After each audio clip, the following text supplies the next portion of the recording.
Melissa Wolfenbarger, a wife and mother of two, vanished in 1998. Her remains were found in early 1999, but they were not identified until 2003 when the Flint River Killer was arrested. That serial killer was her father. Then, more than 2 decades later, finally an arrest for her murder, but it wasn't her serial killer father. It was her husband. Tonight, we have the latest from the courtroom as the trial of Christopher Wolfenbarger continues. Meanwhile, in Tallahassee, Florida, the trial of Donna Adelson, an overbearing, meddling mother accused of orchestrating the murder for hire of her ex-son-in-law to ensure that her daughter, Wendy, obtained sole custody of her children. We are live at the courthouse with the latest as this high-profile trial gets underway. But first, in 1995, Eric Menendez and his brother Lyle were convicted of 2 counts of first-degree murder. The jury spared them the death penalty, and they were sentenced to life without the possibility of parole. Through the years, they lost every appeal. But then California changed the law, and now the brothers are eligible to apply for parole. And today, Eric Menendez appeared in front of the parole board, and we are live from California with today's huge decision. I'm Vinny Politan. Thank you so much for joining us tonight here on Closing Arguments. And here we are. I still can't, I got to pinch myself. Are we really where we are tonight? And yeah, we are. So let's go back in time. Eric and Lyle Menendez were facing the death penalty. Why? Because it was an orchestrated, premeditated, double murder of their parents. That's what it was. That's what it was. And that's why they were facing the death penalty. It's a double murder. It's like, it doesn't get much worse than that, right? It's not one murder, it's 2 murders. They planned and plotted all of it. It wasn't self-defense. And they were convicted. Now, they were eligible for the death penalty, didn't get the death penalty. The jury gave them a break. You are going to prison for the rest of your life. You'll never see the light of day. And that's the way, you know, it's always described when you get life without parole. You're going away, and you know what, ladies and gentlemen, the worst punishment for my client would be to just send him away for the rest of his life so he has to think about what he did. Giving him the death penalty, that'd be the easy way out. I've heard the argument 1 billion times, exaggeration, but I've heard it a lot on court TV. And so they got life without the possibility of parole. Now, another little fun fact in this double murder is that they had to reload to finish off Mom. Now, remember what this whole thing was about is that Jose, the father, was a monster, right? And if you have a monster like Jose in the family, is Mom enabling the monster? Is Mom scared of the monster? If the monster is killed, and Jose was killed first, is Kitty a threat to you at any point after that? No. But they took the time to reload the shotgun to make sure that she was dead. So that's the second of the 2 murders. And as I said, California changed the law, so if you're a good boy or a good girl in prison, you can apply for a resentencing. And it was granted because they're just great inmates. They're just fantastic double murderers. So now, in a case where they could have gotten the death penalty from the original jury, now they can get parole. And today, Eric Menendez in front of the parole board. Unbelievable how we got here. Now, you can argue all you want about whether they deserve to get out, they don't deserve to get out. I mean, just by the law and the history, they never should have gotten another chance to get out. They lost every single appeal on every single issue. It's been as litigated as any case could be, but still, some people, they should be out, they should be out. And California has this law where even double murderers can get parole. So life without parole in California does not mean life without parole. Just so we're clear, stop lying to us. Let me bring in Court TV crime and justice correspondent Matt Johnson, who joins us live outside the Donovan Correctional Facility in San Diego, California. Great to see you, Matt. This is potentially a historic day. What can you tell us about the scene outside? Any word from what's happening inside? Because I know that the state of California, in a situation where they're potentially letting a double murderer out on parole, are being anything but transparent about what's happening today. That's right. This hearing is still underway as far as we know, and we could have breaking news at any moment with this case for the Menendez brothers.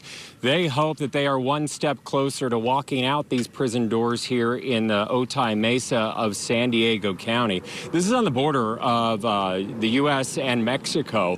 This is the Donovan State Prison. It goes anywhere from maximum to medium security facility, and this is where the brothers together have been housed here, and only recently now granted the opportunity to face a parole board and possibly be released. So it's broken up into 2 days. So today is all about the younger brother, Eric Menendez. He was only 18 years old at the time of the crime. He's facing the parole board first with his attorney, Mark Garagos, next to him. And this is a virtual setup. Inside the prison here is a media representative. We believe it's with the LA Times or print reporter. They're taking notes. And, you know, when you're talking about the transparency, we were told that at the end of the day, and we didn't expect these proceedings, this hearing to last all day, that we would be getting notes throughout the day and quotes and updates. Well, now we're hearing that we're not going to hear about it until the end of the entire day, and it's still going. We have not received word yet on any official decision by this parole board, Vinny. And I'm looking at the scene behind you. It looks a little chaotic. You know, I understand all the media is there, but you're out of prison, so I understand all of that. But what's going to be the process? Do we even know how this person, who we don't know who they are, who was let in perhaps to take notes, is going to let the world know if a double murderer is going to have an opportunity for parole?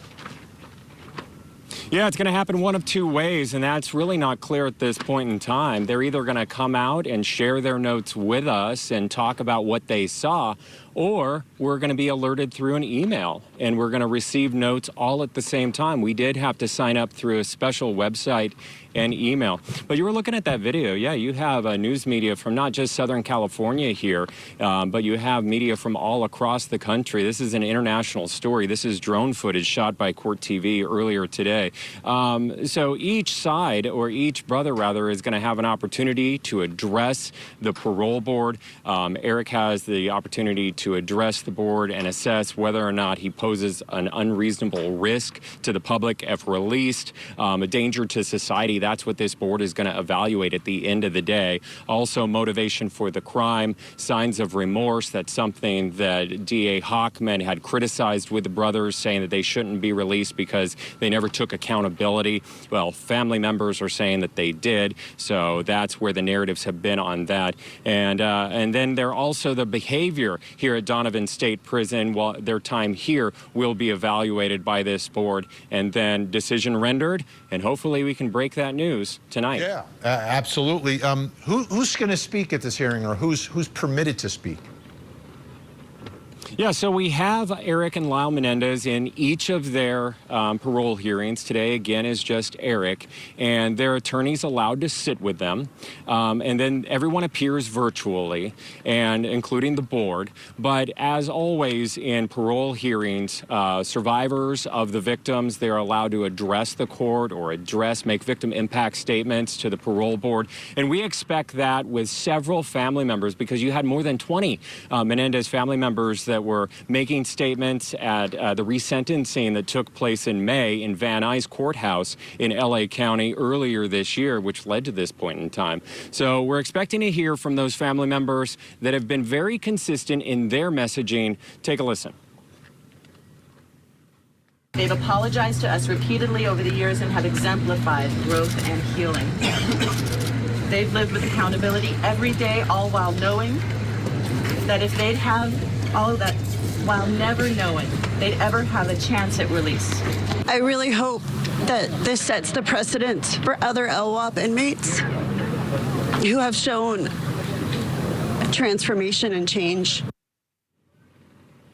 LWOP meaning life in prison without the possibility of parole. Well, we're not there anymore with the Menendez brothers. All right, so you have D.A. Hochman, who has been a staunch advocate against this, releasing these convicted killers. And he released this statement to Court TV and other outlets. And it says this, in quote, "The Menendez brothers have never fully accepted responsibility for the horrific murders of their parents, instead continuing to promote a false narrative of self-defense that was rejected by a jury decades ago.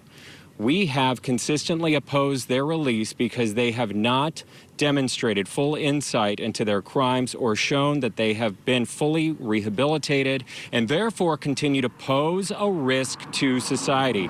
We will evaluate our final position based on the evidence presented at the hearing." So right there, that tells you that the DA is also part of this meeting and viewing the point of the prosecutors in the 90s that led to this conviction in the first place. Okay, so there's a couple of scenarios, right? Two scenarios, I believe, right? Either this parole board believes they should get parole or believes he should not get parole. What happens next? Yeah, so we could also see a recommendation for release for one or both of the brothers by any chance, whether or not that happens. Then if there is a recommendation for release, it's reviewed within 120 days by the state parole board. That's up in Sacramento, California. And then within 30 days after that, the governor can weigh in. So Governor Gavin Newsom can reject the idea of a release. But he's also the wild card in all of this because even if the brothers or one or both are denied parole or eligibility, he also has clemency on the table that he can grant. Vinny? Yeah, I mean, he doesn't even need the parole board, but I think he'll likely lean into whatever they recommend, perhaps. I don't think they get out without the parole board giving it the thumbs up. All right, Matt, let's do this.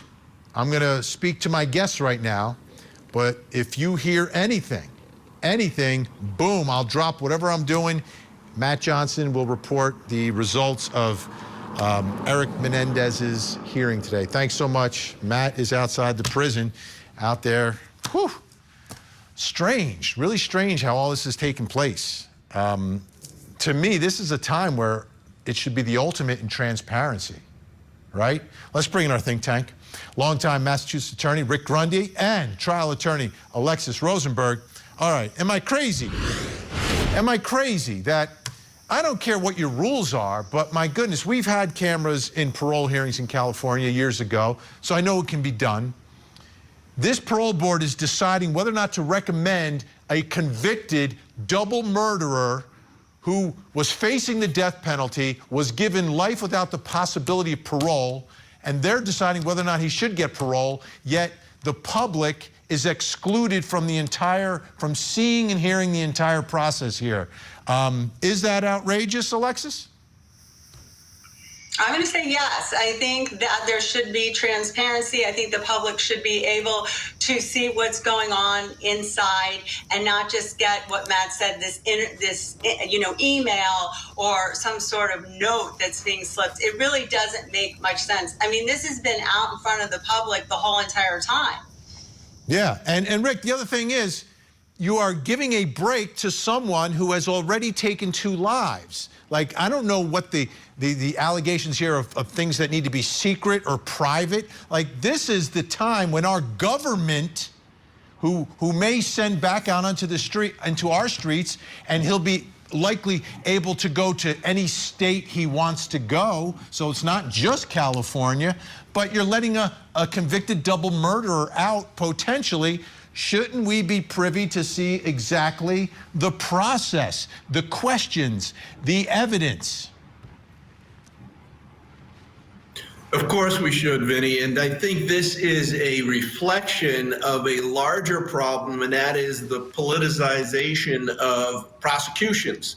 And we've seen it across the nation, from the president's office and the use of clemency on through to states and the governor's use of it in political situations. And I think here, this case has been politicized, and these people want, whether it's the parole board, the governor, whoever, they want to have some cover of darkness as to what was actually said and did based on the blowback that they get for whatever the decision is.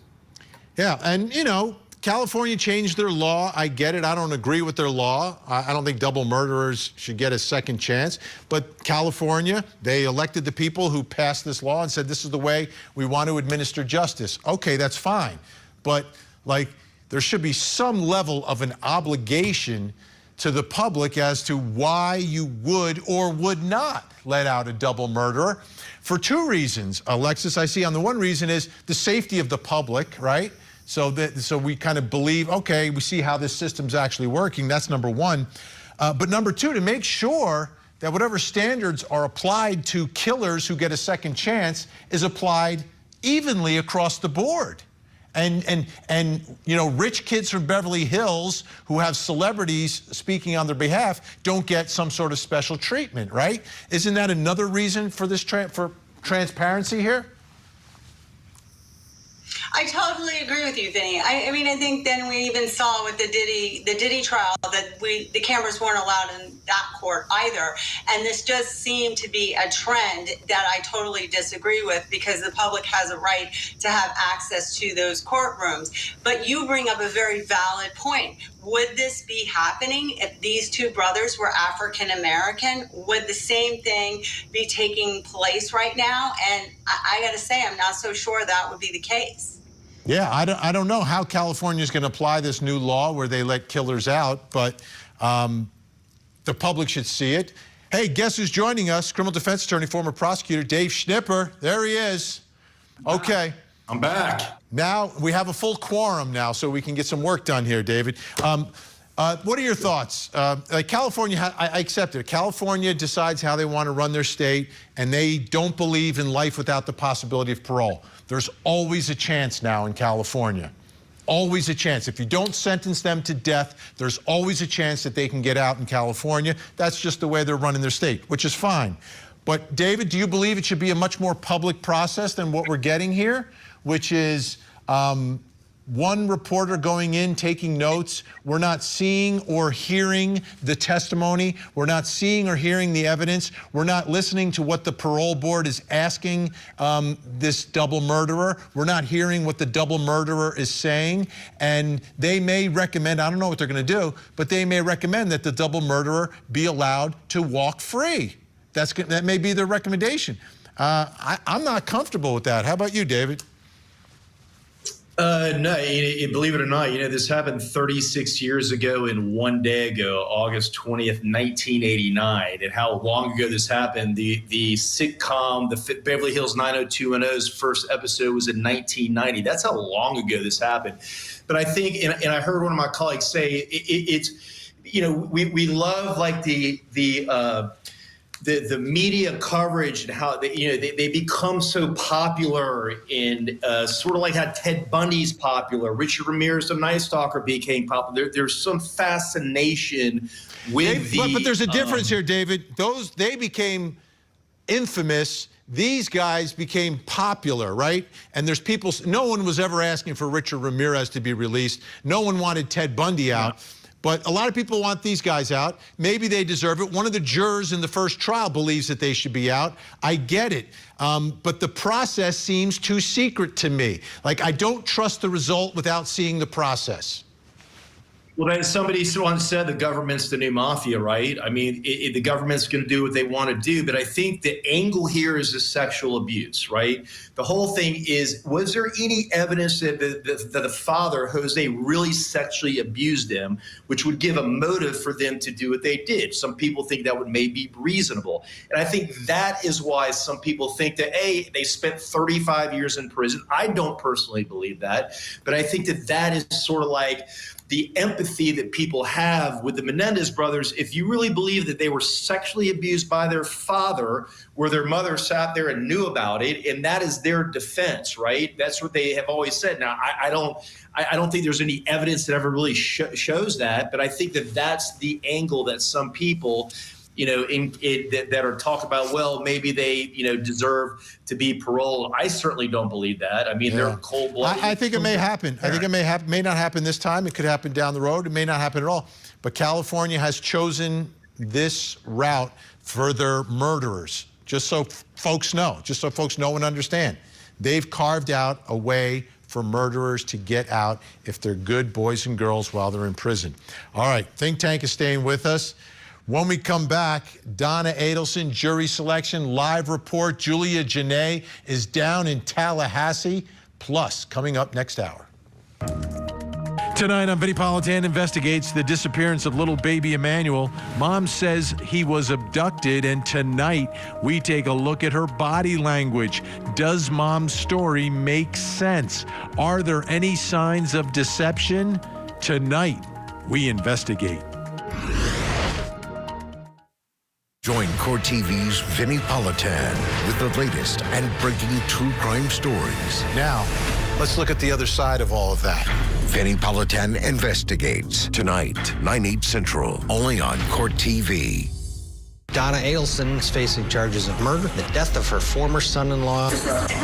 Now that Donna has turned into a defendant, what's next for the Adelson clan? The matriarch mastermind murder trial. Live coverage weekday mornings on Court TV. Is your mom overprotective of you? Yes. His mom hasn't been sleeping. His mom is not eating. And the reason she wasn't sleeping or eating, did that have to do with this ex-husband of Wendy? Yes, ma'am. Quote, it was always his joke. He said, I looked into hiring a hitman and it was cheaper to get you this TV. Is that what he said? That was the joke that he made, yes. Were all of the checks deposited by Catherine McVanois? They were. Who were all the checks signed by? Donna Adelson. We want to make sure that you take care of what he's going through, the way you're taking care of Katie and Tuco.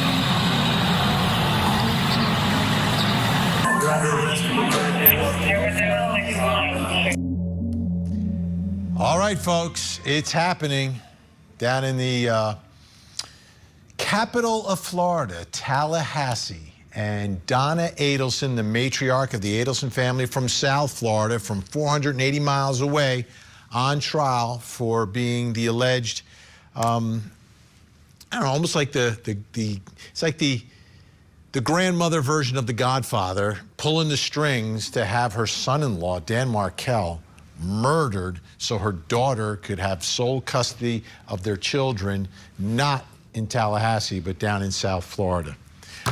Okay, let's bring in Court TV's anchor, Julia Janae, live from outside the courthouse in Tallahassee.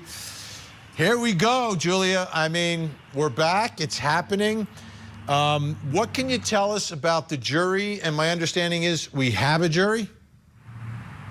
We have a jury. A jury has been seated. It took many hours today, a couple of hours of overtime these parties and these potential jurors put in before we learned that we do have a jury of 12 plus 2 alternates, and openings are going to start tomorrow. Here's a breakdown of what we could tell from those jurors that were selected. There are 8 men, 6 women on this jury. There are 2 of them who appear to be African American, 2 who appear to be of Asian descent. The remaining 10 appear to be white, varying ages and professions in this group. And they are going to be the ones hearing it. I mean, this was a long day for them. They appeared to be tired, but here's the moment that around 6:30 today, about an hour and a half longer than they would have been in the courtroom, we finally had a jury.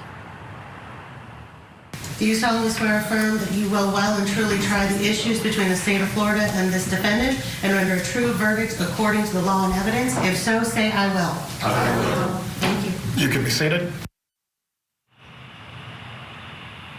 Vinny, it feels like deja vu that we were here 2 years ago. It doesn't seem like it's been that long, but so many things felt the same. 2 to 3 days of jury selection. The case style was Florida versus Adelson, but we've got a different Adelson and a different story that we may hear tomorrow inside of the courtroom. Oh, wait. What do you mean a different story?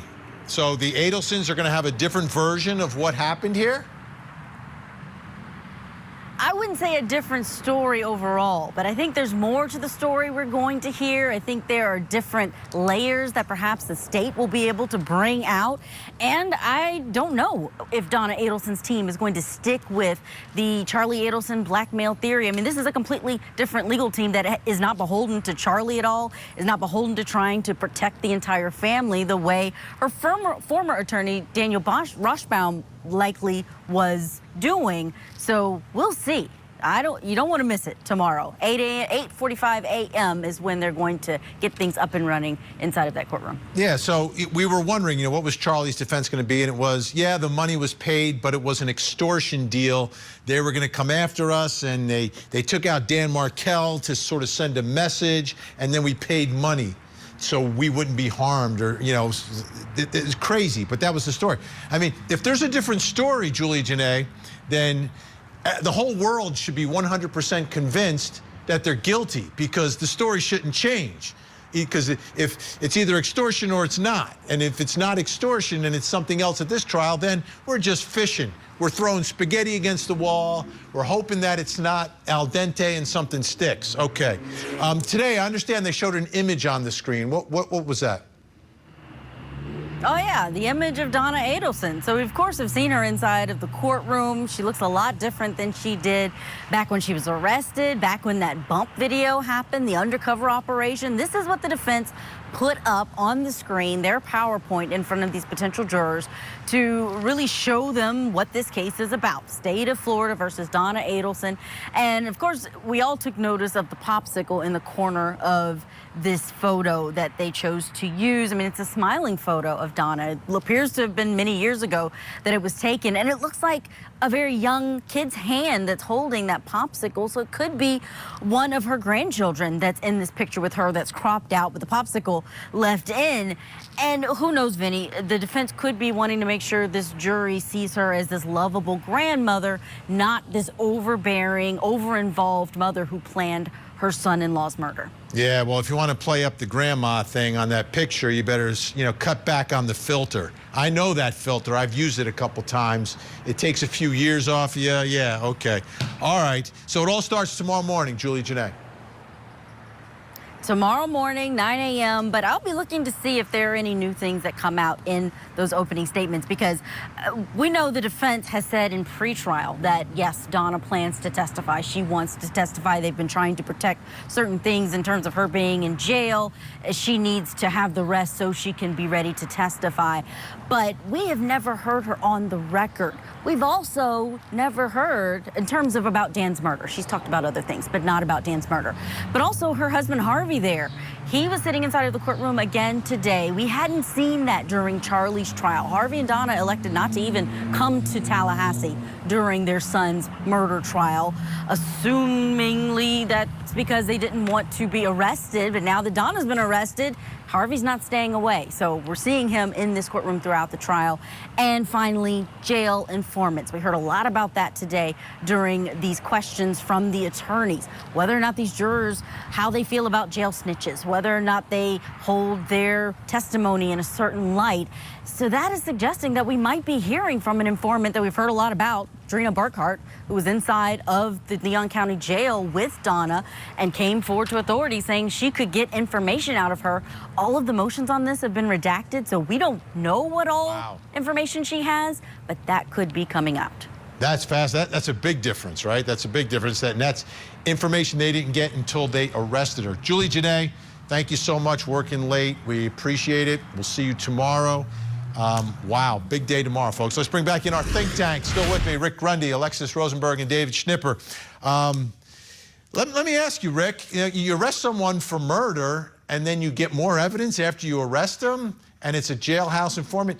Personally, I don't like jailhouse informants. I think I almost interpret it as a sign of weakness for the prosecution if you've got to get one of these desperate inmates to give you information after you arrest the defendant. What are your thoughts about using jailhouse informants after you believe you had enough to arrest and charge her? Yeah, I don't like it at all. One of the things with respect to federal prosecutions overall is they have always relied heavily on informants, both within the jailhouse and outside of the jailhouse. which I think is the easiest way to get into a conviction that is going to be overturned. The other thing here is, do we know at this point in time what the alleged credibility is to verify this jailhouse informant? That is a crucial piece when you rely on them. As far as investigations going on, I always consider an investigation to go on until the verdict is rendered. Usually after the arrest, you're shifting that investigation to be looking into potential defenses or what the defense is mounting. But you always want to keep looking at it. And I'll tell you that the gold in a post-indictment defendant being held is in their phone records, listening to their jail calls. There's going to be a lot of that, too, those jail calls. All right, Alexis, we have about a minute left, so I'm going to split it between you and David. What are your thoughts about a jailhouse informant? Is it a sign of weakness? I felt like they had enough at Charlie's trial to convict Donna. I don't know if it's a sign of weakness, but I think the jurors are always asking, what is the motivation? But, you know, it doesn't surprise me that she may have been running her mouth after we listened to what you just stated about those phone calls. She seems to not be able to really understand that they're snitches in jail and they are recording the conversations. David Schnipper, the one thing about this prosecutor, she knows her jury. She knows her jury, and my guess is it's going to be another strong prosecution. But I felt at Charlie's trial, there was so much evidence about Donna that I don't want to dirty my case with an inmate. Yeah, I mean, it sort of will be like deja vu. They're going to follow the lead in what Charlie convicted. You know, even Catherine McBana and the Siegfried Garcia. It's like check, check, check. Now we're to Donna, and I'm hoping it's going to go to Harvey and Wendy next, because I think they're just as culpable, especially Wendy. But yeah, I expect Donna the Devil, as I call her, to be next and to be convicted. All right, Think Tank staying with us. When we come back, another great case we are watching on Court TV. And I say great because it's like I've never seen anything like this before, where a serial killer's daughter is the victim. The serial killer is, you know, part of the victim. And they're pointing the finger at someone else. Well, today, the defendant's mother took the stand. Christopher Wolfenbarger, accused of murdering his wife, the daughter of a serial killer. Hey. Do you recall Chrissy and Joey finding pictures and asking you about Melissa in those pictures? No. Do you recall not telling them who Melissa was? No. Do you recall once they began questioning you about Melissa, taking the pictures and putting them in a shed? No. Is there any reason anyone would have to make that up? I have no idea. Things are getting even stranger in this case. To remind you, the victim, Melissa Wolfenbarger, the daughter of a serial killer, goes missing, ends up murdered. It wasn't her father who is being accused of doing it. It is her husband. That's her husband's mother, who apparently was raising Melissa's children, but not talking about Melissa. Like, Melissa disappears and nobody talks about her. The kids grow up, they know nothing about their mother. It's bizarre.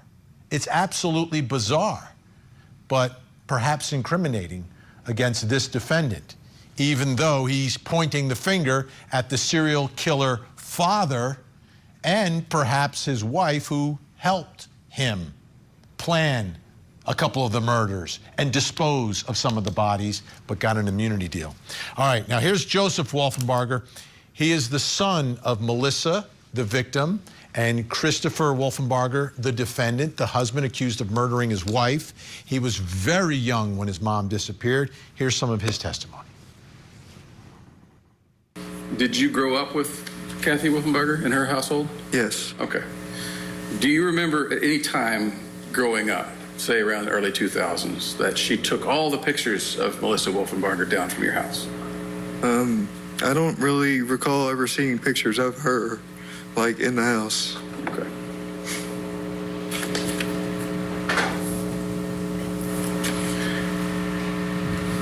Do you remember at some point in your life being told what happened to your mother? Yes, more so at a young age. What were you told at a young age? I mean, I would say I was at least about 4, 5. Do you remember what you were told happened to you? That somebody had killed her, and that it's only so much you can tell a small child, but it was more so that it was done in a very horrific way. Did you at some point move in with your father? I mean, yes. And about how old were you when that happened? It was after high school. Do you remember at some point the defendant making a comment while watching a TV show that he knew how to dispose of a body by burying it under concrete or something to that effect? It wasn't necessarily from a TV show. It was more so we were discussing about how Carl had gotten away with other murders, and we were talking about different scenarios, and my sister had walked in later on, kind of caught half of the conversation, and kind of been standoffish about the conversation. Okay, so a couple questions just to clarify. The context of the discussion was Carl Patton's murder. Right. Okay, and at some point Chrissy walked into the room and overheard the conversation. Yes. You were 4 when you were told that your mom had been murdered? I would say that's about right. 4 or 5, somewhere around there.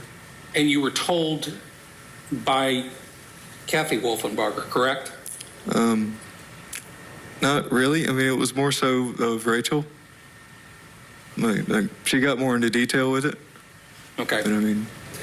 And so you heard a bunch of details. Yes. When you were 4. Yes. And did you never asked your dad about what happened, correct? I mean, it'd always been a touchy subject for, talk about with anybody, it's not really. Okay. So you never had conversations about your mom's death with your dad, haven't you? I mean, bits and pieces, But nothing extensive. Right. What a tough spot for him, Alexis. This young guy, mom's murdered, dad's on trial for the murder, never talks about what happened to mom, his whole life. His grandma, maybe she did, maybe she didn't talk about this.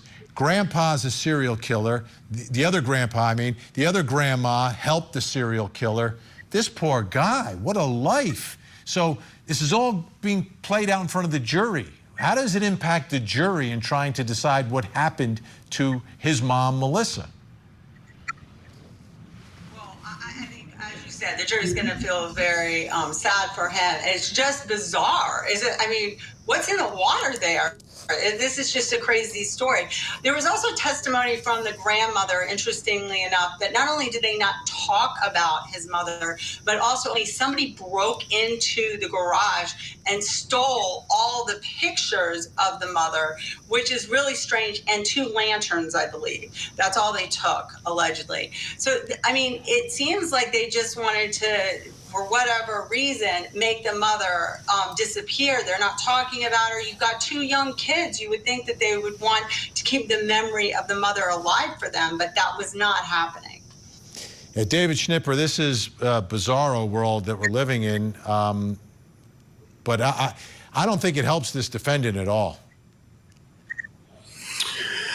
No, not at all. And you can look at the son and how weathered he is and how beaten down he is, and you have some empathy for him. And they talk about his 4 years old, 5 years old, is being told that his mother was murdered, and like my colleague said, what's in the water, like serial killer soap opera here. And then the grandmother, I think I read that she got an immunity for testifying against her husband, a serial killer, and she admitted on the stand today that she helped dispose of the bodies. What can you say? This is bizarre. Bizarre. And that's on the maternal side. On the paternal side, those parents raised the grandchildren, and they didn't murder people. But mom's side murdered people. But now the accusation is that on dad's side, dad is the murderer, Rick. So there's a lot of like really bad things that have happened within this family. But ultimately, a jury has to decide what happened to Melissa. What are your thoughts? Well, my thoughts are, Vinny, first, you know, your program directors, when they give their prayers in the evening, you know, they're sending out blessings to Florida and Georgia down there. They just keep coming. But the question I have with this is, and it may be a little too close to the Karen Reed trial to bring it up, but a third-party culprit defense can't just be thrown out there. There has to be an establishment that there is some form of evidence that would raise a reasonable argument that this other person was the murderer. And the fact that another person out here intertwined in the family who had a penchant for murdering people doesn't raise that level. I haven't been able to watch enough of the trial to answer that question by myself, but it seems to me what I have seen is they're just, you know, well, there was this other guy out there who was a member of the family and he was a serial murderer, and we'll leave it at that. Yeah, no, that's kind of the way it's played to a certain extent. But what a tragedy, what a disaster. But I really feel bad for Joseph Wolfenbarger, the hand that he was dealt. Hopefully he's dealing with it okay. Rick Grundy, Alexis Rosenberg, David Schnipper, great to see you. Thank you so much. When we come back, I'll reveal something else you need to know tonight, plus coming up next hour. Tonight on Vinny Politan Investigates, a baby is missing, mom's story has inconsistencies, and dad has a history of baby abuse. What happened to little baby Emmanuel? Tonight, we investigate. Join Court TV's Vinny Politan with the latest and breaking true crime stories. Now, let's look at the other side of all of that. Vinny Politan Investigates, coming up next, only on Court TV. Donna Adelson is facing charges of murder, the death of her former son-in-law. Now that Donna has turned into a defendant, what's next for the Adelson clan? The matriarch mastermind murder trial. Live coverage weekday mornings on Court TV.